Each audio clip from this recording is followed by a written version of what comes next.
Perasaan yang tak terbayangkan, hanya diketahui oleh orang yang merasakannya. Subhanallah, betapa indahnya perasaan rindu ketika terhiasi dengan pemandangan Baitullah. Allah berfirman, sempurnakanlah haji dan umrah untuk Allah.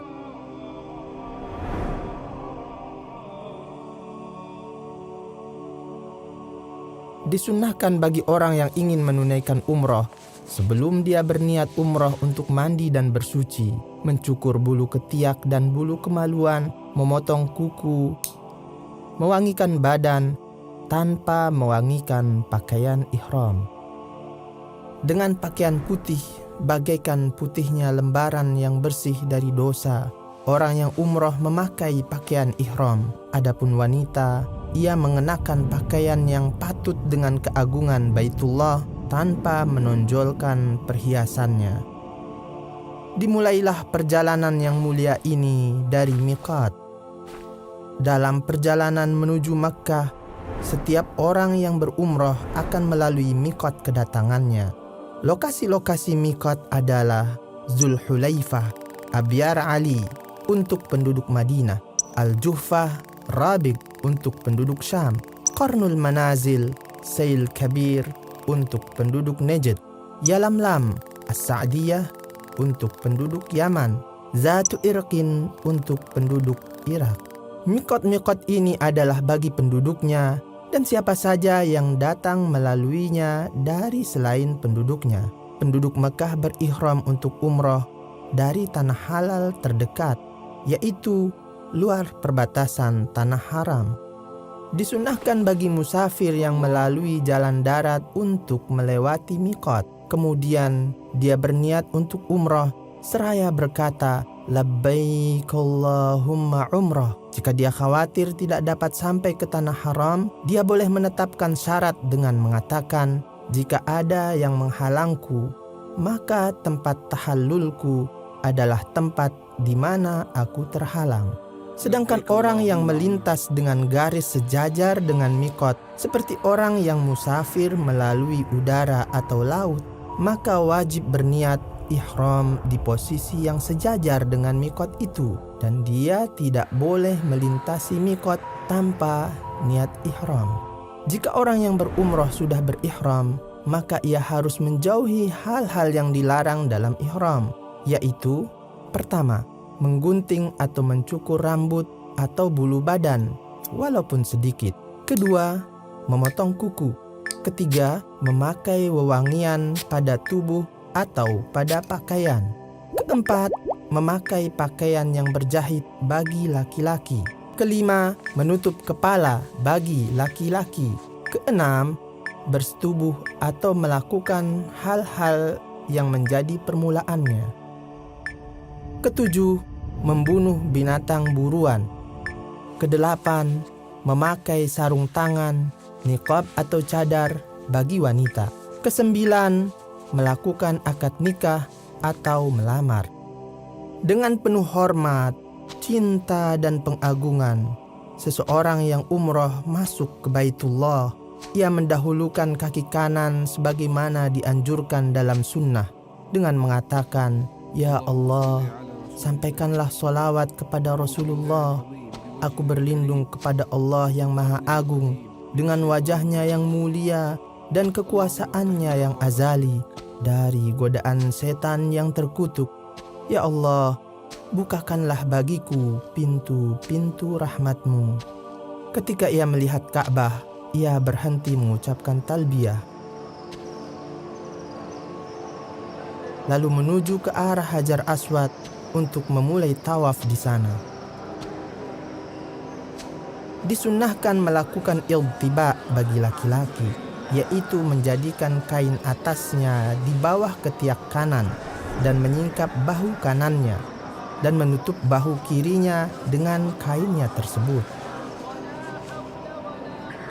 Kemudian dia memulai tawaf dari garis yang sejajar dengan Hajar Aswad sambil memberikan isyarat tangan ke sana dan berkata, Allahu Akbar. Disunnahkan menyentuh dan mencium Hajar Aswad jika itu tidak menyakiti orang lain. Jika tidak dapat, ia menyentuhnya dengan tongkat atau semisalnya, kemudian mencium tongkat itu. Jika tidak dapat menyentuh dengan tangan atau dengan tongkat dan hanya dapat memberi isyarat, maka tidak perlu mencium sesuatu yang digunakan untuk memberi isyarat itu. Disyaratkan untuk sahnya tawaf, hendaknya orang yang tawaf harus menjaga kesuciannya dari hadas kecil dan hadas besar. Karena tawaf itu seperti sholat, hanya saja diperbolehkan berbicara ketika tawaf. Tawaf dimulai dari Hajar Aswad sampai 7 putaran atau pusingan, berakhir di Hajar Aswad kembali. Hendaknya ketika tawaf, seseorang memperbanyak zikir dan doa, menjauhi pertengkaran, perdebatan dan canda. Ini adalah tempat yang agung, di mana dosa diampuni, jiwa dibebaskan dari api neraka, dan kebaikan diangkat. Bagi laki-laki disunahkan berjalan cepat pada 3 putaran pertama sesuai kemampuan. Adapun wanita, ia tidak perlu melakukan hal itu.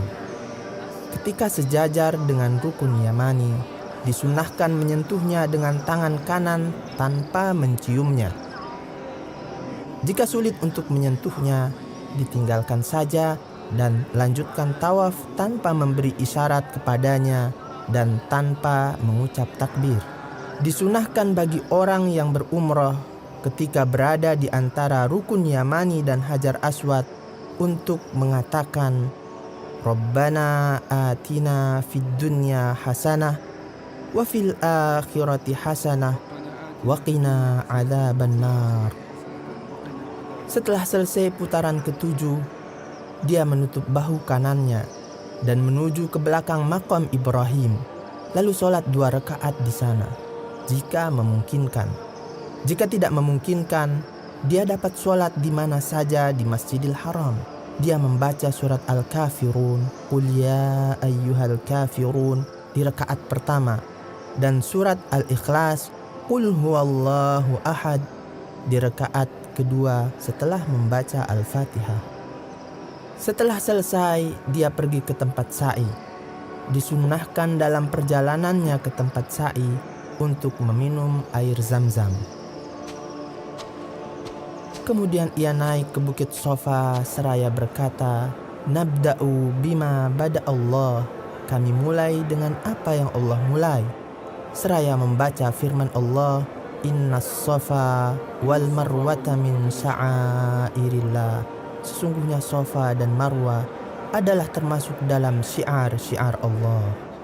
Kemudian ia menghadap kiblat seraya memuji Allah, bertakbir dan berdoa dengan khusyuk, seraya berkata, La ilaha illallah wahdahu la syarikalah, lahul mulku wa lahul hamdu wa huwa ala kulli syai'in qadir.